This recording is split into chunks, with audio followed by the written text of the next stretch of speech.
bienvenidos a un nuevo episodio de Mattison Talks en español. Mi nombre es Mariano Chiesa, jefe de operaciones de Mattison Projects. Hemos creado este canal para hablar de nuevas tendencias y todo lo que pasa en este mundo tan dinámico y cambiante de la tecnología. Gracias por estar del otro lado, esperamos que nos acompañen todas las semanas. Para los que nos escuchan por primera vez, en capítulos anteriores hemos hablado con un experto de Internet de las Cosas, IoT, y en otro episodio dimos las claves para mantener protegidos tus dispositivos con 10 consejos para cuidar tu seguridad en línea. Pueden seguirnos en Twitter, @MattisonTalksSP, y dejarnos sus comentarios. Estaremos respondiendo sus preguntas por allí o en los próximos programas. Queremos agradecer a nuestro patrocinador, Mattison Projects, una compañía internacional de desarrollo de software y aplicaciones que también nos acompaña en nuestro canal en inglés, Mattison Talks. En este capítulo estaremos conversando con Luis Salas, Managing Director de War Room Latam, una compañía especializada en la mejora de desempeño en organizaciones medianas y grandes. En lo personal conocí a Luis alrededor de 2006, en ese momento yo estaba trabajando en una empresa y Luis era capacitador de una compañía regional. Durante ese tiempo y hasta hoy dictó cursos de motivación y ventas.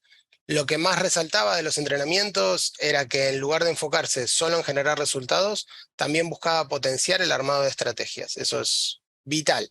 Abordándolo así, logró alinear la visión del empleado con la de la empresa para que todos tuvieran el mismo objetivo de base. Como nos contaba nuestra invitada del capítulo anterior, esto fue muy innovador, porque hace unos 15 años las empresas se enfocaban en ganar dinero o generar rédito, pero Luis fue uno de los visionarios que pudieron anticiparse al cambio de interacciones y también la transformación del paradigma que se venía en la nueva década.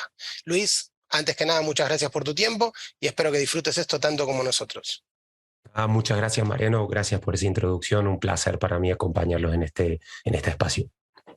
Bueno, muchísimas gracias nuevamente. Para empezar, como introducción, ¿nos podrías contar un poco de tu historia en el rubro tecnológico y cómo es que empezaste con esta parte de entrenamientos y programas? Dale, mira, siempre fui un apasionado de la tecnología, pero desde la tecnología en términos de cómo la tecnología agrega valor, no la tecnología en sí mismo.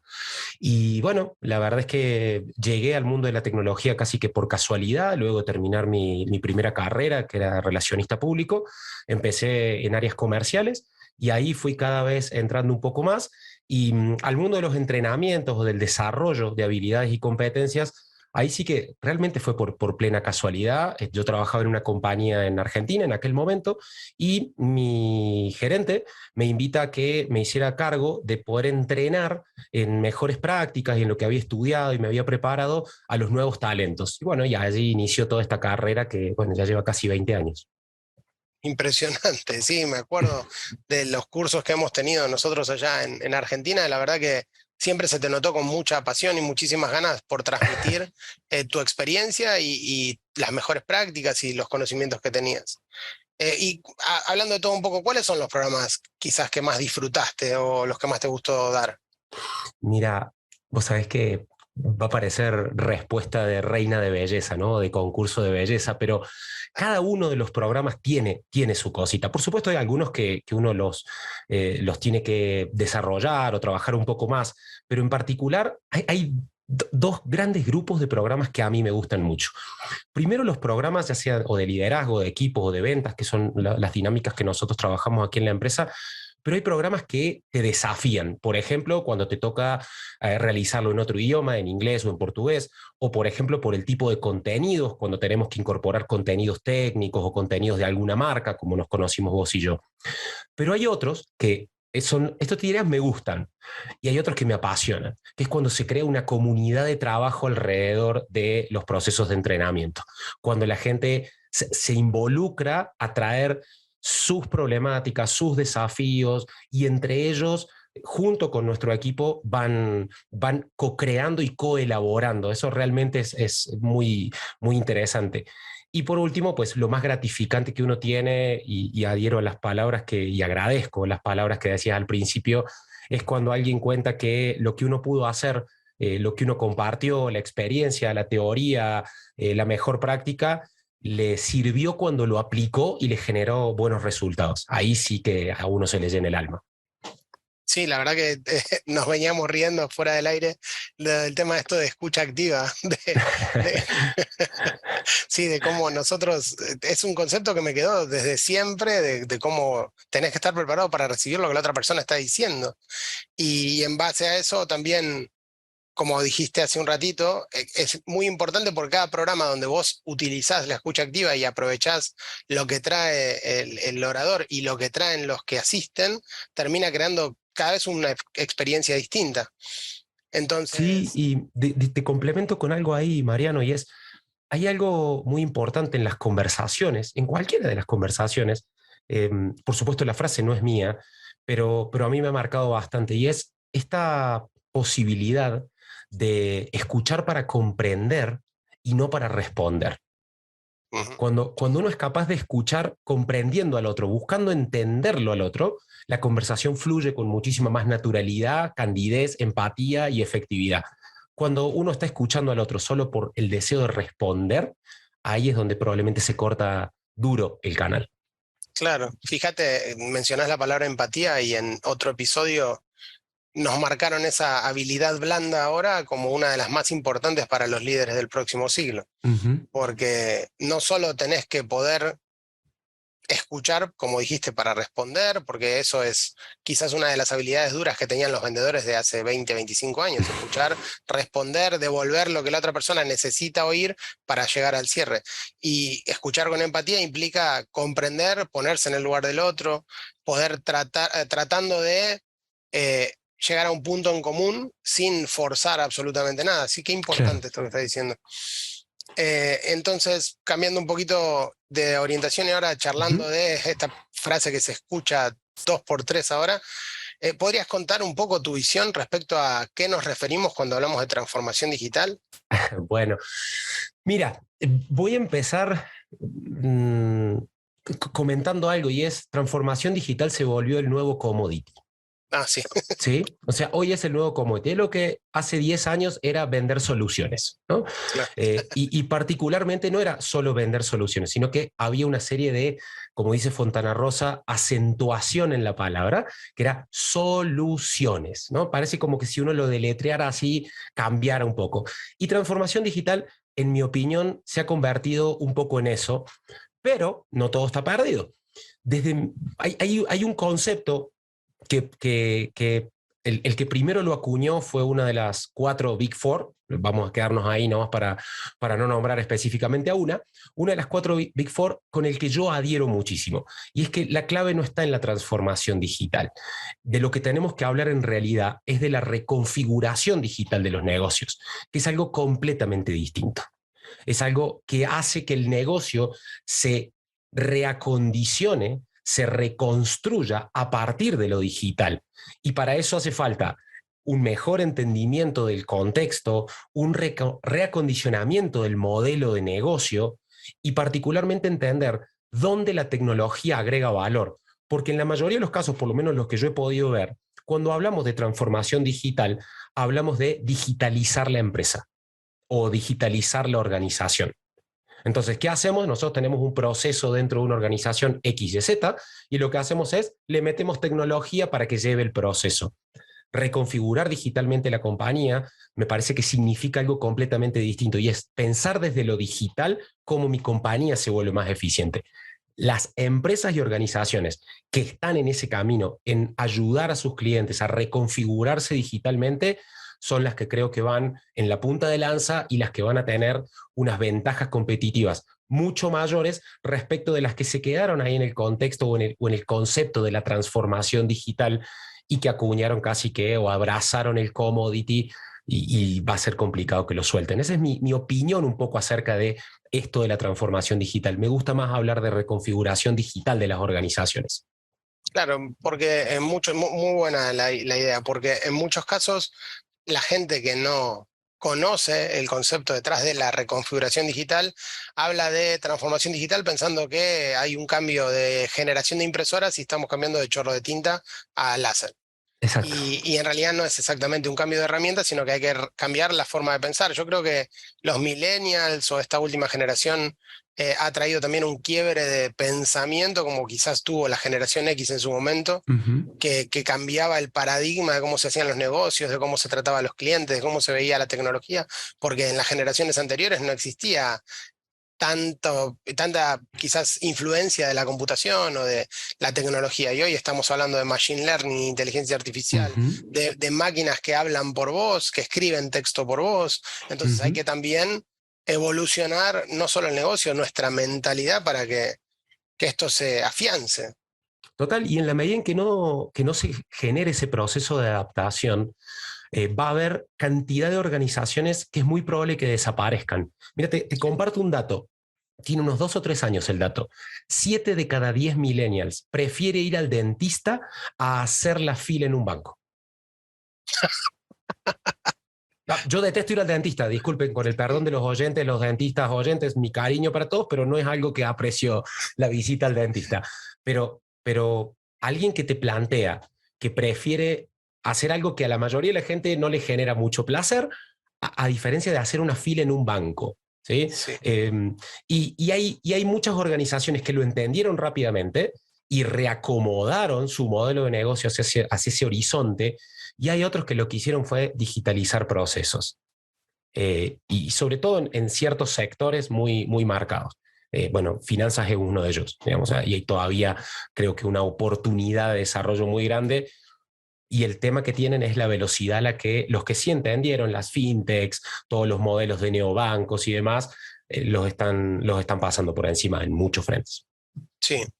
Entonces, es muy bueno el concepto ese del dentista, no lo sabía, es buenísimo porque prefieren hacer algo que no tienen otra escapatoria más que ir personalmente antes que tener que ir a personalmente a hacer un trámite que pueden hacer por el celular. Qué increíble. Totalmente, totalmente. Bueno, entonces, en definitiva, cuando hablamos de transformación digital, como decíamos hace un momento, no nos referimos solamente a renovar la tecnología, sino a un cambio cultural que involucra de manera transversal a toda la compañía y a la manera de hacer negocios. Entonces, ¿cuál es la Ujú. mejor manera que vos crees que es la mejor manera de encarar esto y cómo puede combatirse, que esto es importantísimo y lo hablamos mil veces en tus entrenamientos, la temida resistencia al cambio? Claro, claro, claro. Eh, Mira, si tuviera que dibujarte como una hoja de ruta, diría personas, procesos y tecnología, en ese orden. Mira qué bien. Si vos te enfocas primero en el trabajo acerca de la digitalización o el ser humano digital en las personas, es muy probable que la resistencia al cambio sea menor. Siempre va a haber resistencia al cambio, siempre. O sea, no, creer que no la va a haber sería quizás un poco osado, iluso, iluso. Mm. Pero si uno se enfoca en que esos 3 pilares son los que constituyen realmente un proceso de cambio cultural, ¿bien? Sobre todo en la cultura digital en la que estamos, lo primero en lo que deberíamos enfocarnos siempre es en cómo voy a lograr que las personas vivan esto como un proceso de evolución, de simplificación y de optimización y de ayuda a su día a día en el rol que tengan, y no como un proceso de reemplazo, que es también una gran parte de lo que produce, en mi opinión, la resistencia al cambio. Si yo te dijera que a cualquiera de nosotros dos hoy una máquina puede hacer nuestro trabajo, es muy probable que o que tenga dos opciones: o me reconfiguro para que mi trabajo no pueda ser reemplazado por una máquina, o me quedo sin trabajo. Claro. Entonces, si uno primero entiende y trabaja sobre las personas, luego en los procesos de la organización, para que la tecnología sea, o mejor dicho, la digitalización sea la guía de esos procesos, procesos más eficientes, flexibles, ágiles, productivos, luego la tecnología va a terminar siendo la herramienta. A mí me gusta poner un ejemplo cuando hablamos de entender esto del cambio cultural. Y sobre todo cuando queremos poner la tecnología siempre encima. Y digo, si uno va a un taller mecánico y habla con el mecánico y le pregunta qué hace, ¿sí? El mecánico no dice soy experto en ajustar tornillos o en usar destornilladores. Dice yo reparo carros, o cambio los frenos, o X, Y, Z. Normalmente, cuando lo vemos desde la perspectiva de la tecnología, lo que hacemos es contamos la tecnología que usamos, poniendo la tecnología como el fin, y la tecnología siempre es un medio, siempre es un medio.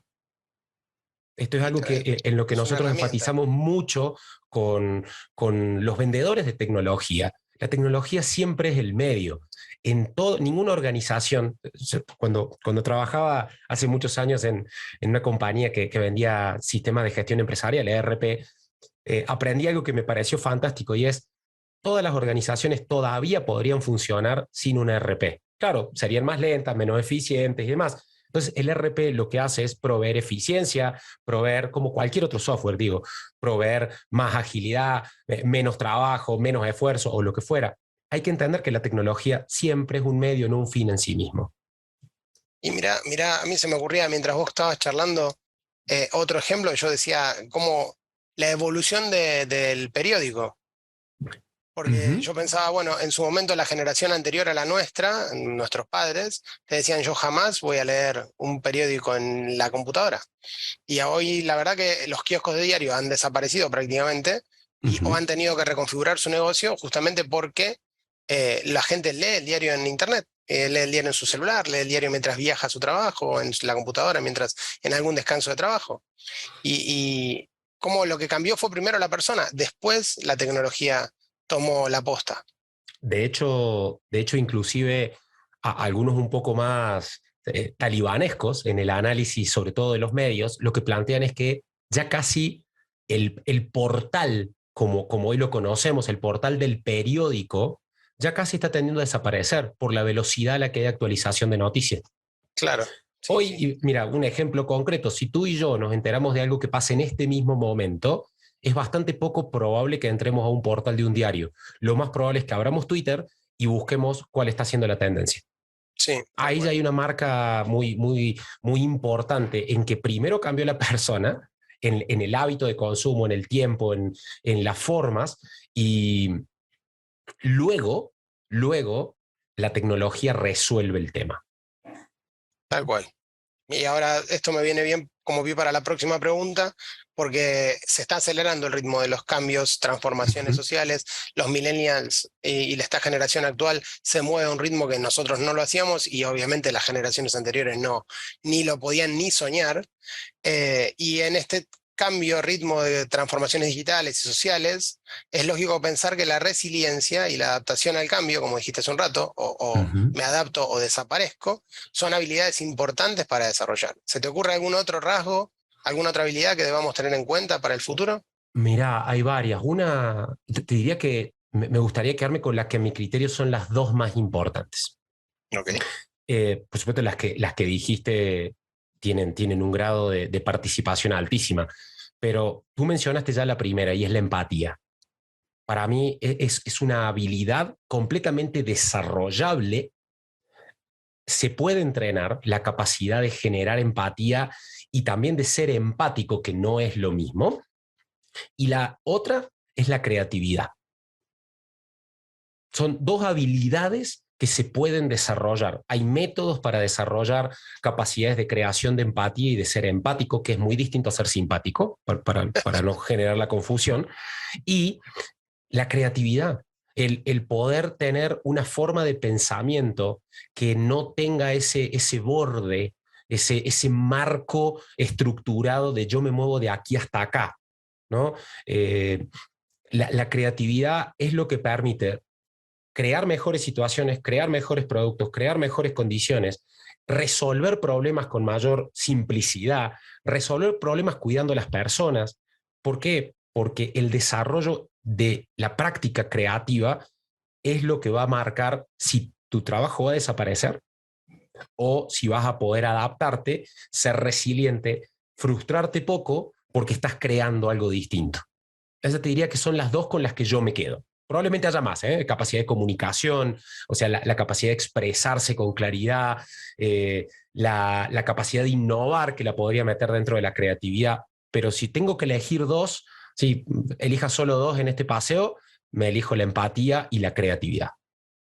Es que la creatividad es vital, o sea, grandes cambios se han dado por gente que ha pensado una manera distinta de hacer las cosas, así que qué importante. Y la empatía, por esto que decíamos hace un ratito, de ponerse en el lugar del otro, de poder generar en el otro también la necesidad de ponerse en nuestro lugar, esa diferencia que decías entre tener empatía y generar empatía, Ujú. que no es lo mismo.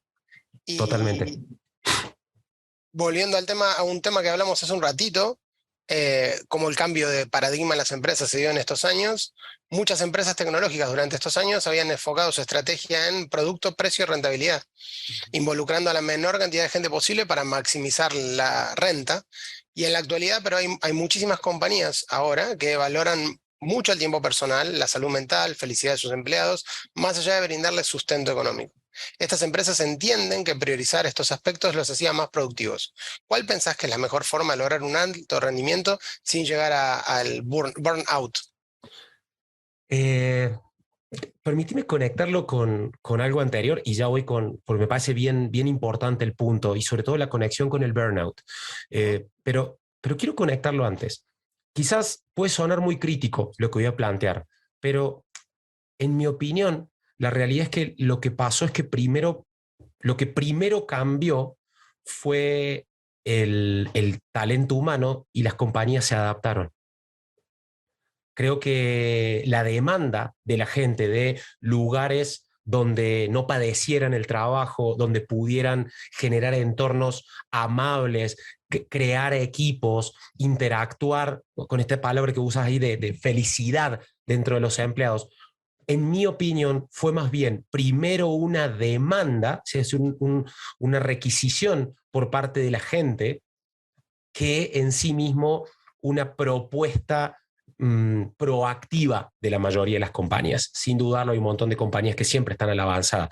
Pero si uno mira hoy, muchas compañías que emulan los estilos de las grandes, ¿no? Tampoco vamos a dar nombres porque no sería justo, pero las grandes oficinas con muchos colores, con puffs, sillones, espacios abiertos y todo lo demás, muchas han tenido que salir a copiar ese modelo porque la gente elegía no trabajar más donde trabajaba. Y me anticipo algo, no me anticipo, te comparto algo. Lo mismo va a pasar con el trabajo remoto.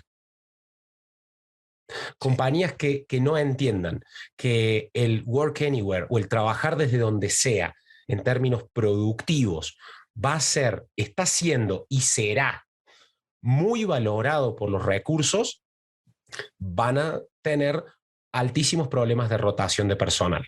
Solo otro dato, un informe de hace unos 6 meses, en Estados Unidos más del 35% de los encuestados, no recuerdo la población total, declaró que renunciaría a su trabajo si lo hicieran volver a la oficina. O sea, 1 de cada 3 dice, yo a la oficina no vuelvo. Es que fíjate lo importante, o sea, yo le doy mucho valor a eso porque de hecho yo hace como 11 años que trabajo en casa y el valor que tiene para mí en cuanto a trabajar libre es no solo la independencia de poder trabajar desde cualquier lado, sino el cero conmutación, o sea, yo no tengo que sufrir tránsito, mal Uh -huh. clima o lluvia o lo que sea. Y 5 minutos después de terminar mi turno, estoy dándole un abrazo a mi hija y eso le da Total. un valor a mi día, a mi tiempo personal, amplía muchísimo la disponibilidad de tiempo que tengo para disfrutar de mi familia, que en realidad no hay oferta económica que me saque de acá. Total. Te comparto otro dato más. Salieron a hacer un estudio de por qué perdía productividad la gente y ahora lo conecto con el alto desempeño. ¿Por qué perdía la productividad o cuáles son los principales factores de pérdida de productividad del talento humano dentro de una organización en una oficina? Ujú. Casi el 80% de la pérdida de productividad se da por la conversación informal no laboral dentro de la oficina. A mí me gustaría darle un poquito más de picante y es el chisme se come el 80% de la productividad de la gente dentro de una oficina. Eso en un entorno remoto es bastante menos probable. Más allá de esto, creo que hay montones de aristas, hay montones de variables, no todo el mundo puede trabajar en un entorno remoto, hay situaciones que vale la pena que funcione el contacto personal, pero sí hay variables que te permiten trabajar en el alto desempeño sin que esto llegue al burnout, que era lo que vos me preguntabas. Yo Claro. te diría que podríamos empezar desde un frente y lo voy a ir conectando en cada uno de los puntos con este síndrome del burnout, que de hecho, noticia de hace 15 días, los índices de burnout han crecido exponencialmente en los últimos 18 meses. Es decir, no solo por el factor post-pandemia y todo lo demás, sino por los grados de vulneración de los espacios personales que ha recibido mucho de los colaboradores en muchas organizaciones, por miles de fallas de liderazgo, fallas de gestión, fallas de procesos o lo que fuere. Cuando pensamos en establecer un ecosistema de alto desempeño, nosotros podríamos hablar de 4 frentes para observarlo. El primero tiene que ver con, pensemos en un equipo, en una empresa, pero tomemos un equipo para poder concentrarlo. Lo primero que debe suceder es que el equipo debe compartir un propósito con metas comunes y valores ecuánimes. O sea, que los valores con los que se mueve ese equipo sean comunes a todos, que las metas que se planteó el equipo sean comunes y estén compartidas, y que además haya un propósito superior, que haya un propósito que vaya más allá de cumplir el objetivo. Ahí tenés un primer punto. ¿Cómo lo conecto para evitar, o cómo evita, o cómo previene este primer punto que tiene que ver con el propósito, las metas y los valores? Trabajando alrededor de una cultura del logro, ¿sí? No del éxito, no del que prime el reconocimiento externo. Este punto ayuda muchísimo en el burnout. ¿Por qué? Porque una de las causas del burnout es el estrés. Y ese estrés no se genera por la cantidad de trabajo, sino que se genera mayoritariamente por la ansiedad de. Cuando uno puede compartir como equipo propósito, metas y valores, pudiera llegar en este punto de no sentir en ese frente que realmente está trabajando, sino que está disfrutando de la realización de una tarea. Ahí ya tenés un primer punto que te puede suavizar el impacto en el burnout. Los otros 3 son un poquito más contundentes en impacto en el burnout. El segundo tiene que ver con tener la claridad, la definición correcta de roles y responsabilidades, pero no la perspectiva del rol y la responsabilidad desde la capa burocrática, es decir, yo hago hasta acá y de acá empieza a ser Mariano, sino el rol y responsabilidad en el sentido colaborativo, el entenderse parte de un sistema y el entender que lo que yo estoy haciendo tiene un impacto positivo o negativo, depende de cómo lo esté haciendo, en relación al otro, a la otra parte de ese sistema. Cuando esto funciona bien, las maquinarias funcionan como engranajes aceitados, por lo tanto hay menos probabilidades de que se sucedan entornos que te sobrepasen emocionalmente y que caigas en un proceso de burnout o agotamiento extremo. El tercero son los procesos, pero la mayoría de la gente entiende los procesos como un diagrama de flujo, ¿bien? Y lo clave en el alto desempeño es entender que hay que trabajar los procesos desde un modelo optimizado. El modelo optimizado es que permita la flexibilidad del proceso. El proceso marca como una especie de autopista, pero tienes una serie de carriles donde tú te puedes mover. Estamos entrando ahorita en tiempos mundialistas y entender lo de los procesos es creer, por ejemplo, que un defensor nunca va a cruzar la mitad de la cancha. El proceso dice que él está destinado a evitar que los delanteros lleguen a la meta propia o a la portería propia. Y uno en la práctica ve que no es así. ¿Por qué? Porque tienen procesos optimizados, porque lo que prima es el propósito común que tiene ese equipo, que es a todos ayudamos a que el equipo gane. Que ese es el propósito que tienen, esa es la meta común. Y el cuarto, que en mi opinión es el más desafiante para atender, porque incorpora muchísimos patrones culturales, tiene que ver con las relaciones, con cómo se construyen las relaciones dentro de los equipos. Hay muchos equipos que las relaciones las construyen a partir del modo de interacción, es decir, yo interactúo contigo y tú conmigo, y simplemente somos compañeros. O también puede haber un modelo de relación que propicie el equipo, que tenga que ver con la solidaridad y la complementariedad. Es decir, si yo puedo colaborarte en esto, estoy seguro que lo voy a hacer porque cuando tú puedas colaborarme a mí en algo, lo vas a hacer. Y aquí, como para solidificar este espacio de las relaciones, me gustaría citar un pequeño espacio de una película que se llama 300, la película de los espartanos, la primera de todas las versiones que salieron. Hay una parte en donde un espartano con unas dificultades motrices muy graves le pide a Leónidas, al rey espartano, que lo deje pelear. Y Leónidas le explica, le pide que levante su escudo y le dice, levanta tu escudo. Claro, esta persona tenía las dificultades, no le permitían levantar el escudo a la altura correcta. Y le dice, tú no puedes luchar con nosotros, porque cuando tú agarras tu escudo, no te estás protegiendo a ti, tú estás protegiendo a tu compañero de al lado.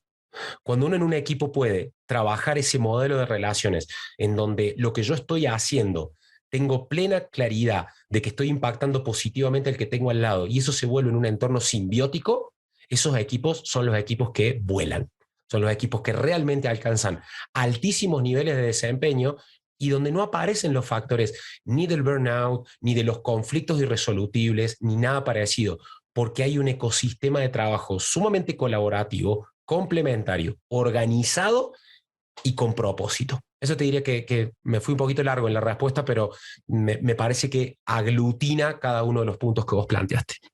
No, es que es genial, la respuesta realmente es muy completa.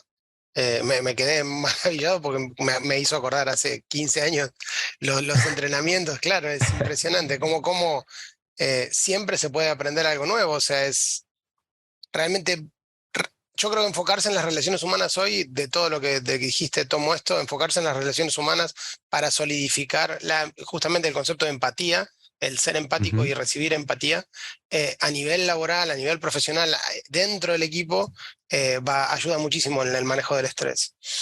Porque no te permite llegar a un grado de agotamiento extremo, porque siempre tenés en el otro lado una persona que colabora, que te ayuda, que te toma parte de la carga, que se fija si estás bien, si tenés algún otro problema, y que te ayuda a que no te agotes. Esto que te escucho me hace acordar, por supuesto no voy a spoilear, pero sé que esto va para una comunidad latinoamericana. Hay un autor que se llama Alejandro Dolina en Argentina, tú estoy seguro que lo conoces, tiene un cuento que se llama Técnicas para elegir en un picado. Sí. ¿Sí? Es un cuento maravilloso que podría resumir esto, y el concepto del cuento es que quien elegía, y no voy a spoilear todo el cuento, porque es maravilloso, está en YouTube los que quieran buscarlo, lo que habla es que esta persona elegía siempre jugar al fútbol con sus amigos, porque le entregaba una serie de características, me voy a quedar ahí con la pequeña intriga para que vayan y lo vean, ese pequeño detalle de jugar con mis amigos le iba mejor en cualquier frente. Así que creo que eso resume, cuando uno puede construir un muy buen equipo de trabajo, un equipo colaborativo, las cosas salen mejor, va mejor. Sí. Bueno, yo no tengo más preguntas y quería ofrecerte este espacio para terminar, si tenés algún comentario de cierre. Bueno, primero agradecerte profundamente, primero tus palabras iniciales, el refuerzo que acabas de hacer, me honra profundamente, no creo ser merecedor de tanto halago, te lo agradezco de corazón. Resumiría con algo parecido a lo que acabas de plantear, Mariano, y es, cuando hablamos de tecnología, no confundir la tecnología con el final, sino con el medio. Y cuando hablamos de reconfiguración digital, entender que lo que hace falta es pensar los negocios distintos y no pensarlos como los tengo con tecnología arriba. Y el último es, en la medida en que pongamos más esfuerzo en la consolidación de muy buenas relaciones humanas, de medios de interacción humana, va a haber un montón de problemas menos, no solo en las empresas, en las familias, en los grupos, en el equipo de fútbol, en el mundo en general. Me parece que ahí es la cuenta pendiente que todos tenemos de cómo trabajamos más y más en desarrollar esas habilidades sociales y humanas para interactuar con mucha más compasión, candidez y empatía. una última cosita, Luis, ¿cómo te pueden contactar nuestros oyentes? ¿En dónde te pueden encontrar? Vale, mira, en todas las redes sociales, particularmente en LinkedIn es en la que más activo soy. Mi usuario es Luis G. Salas, así como suena, Luis G. Salas o Luis Gabriel Salas. Y en nuestro sitio web tienen todas nuestras vías de contacto, www.swrla.com. Buenísimo, muchísimas gracias Luis por habernos acompañado. Fue un verdadero placer, como te decía, volver a charlar con vos. También queremos agradecer nosotros a los oyentes por haber estado ahí en este episodio de Mattison Talks en español. Desde este espacio queremos invitarlos a que se suscriban, nos sigan en redes sociales, nos pueden encontrar en Twitter, Facebook, LinkedIn y las principales plataformas de podcast. Nos dejen sus comentarios en cualquiera de ellas y nos hagan saber sobre qué tema les gustaría que hablemos. Como adelanto, les cuento que en las próximas semanas estaremos entrevistando a un experto en compañías fintech, pero en nuestro próximo capítulo vamos a estar hablando del colapso de FTX, las criptomonedas, diferentes plataformas de exchange. Entonces va a ser un tema, me parece, muy, muy actual y súper interesante. Los esperamos. Muchísimas gracias.